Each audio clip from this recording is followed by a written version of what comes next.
Good morning, everyone. It's hard to believe that we're already in the second week of Advent. And so it is, we have 2 candles lit on our wreath here this morning. I hope that you've got your wreath working in your home and that you're lighting the candles and hopefully praying together as a family as we move into Advent. Our reading today is taken from the Gospel of Luke chapter 5, and we read from verses 18 and 19. As some men brought on a stretcher a man who was paralyzed, they were trying to bring him in and set him in his presence. But not finding a way to bring him in because of the crowd, they went up on the roof and lowered him on the stretcher through the tiles into the middle in front of Jesus.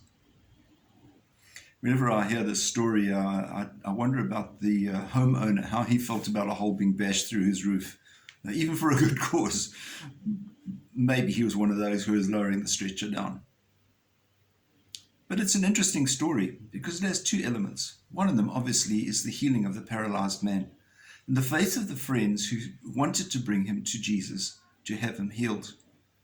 But the way in which Jesus healed him is he said to him, not just you're healed, he said, your sins are forgiven.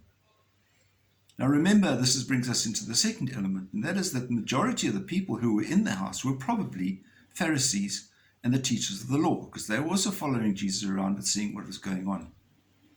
And they would have been very concerned about what Jesus said in terms of your sins are forgiven, rather than get up and walk. Jesus, therefore, has a message for them as well. And the message is quite simply that he is there for everyone, even those people who came to find fault in him, to judge him falsely, and to continually try to trap him. Jesus never ceased in his attempts to win them over.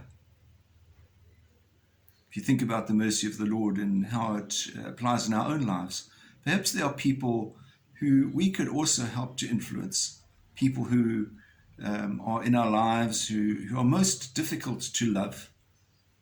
Let's just think about, during this time of Advent, recommitting ourselves to loving them with our whole heart in imitation of the divine love that Jesus had, even for his enemies.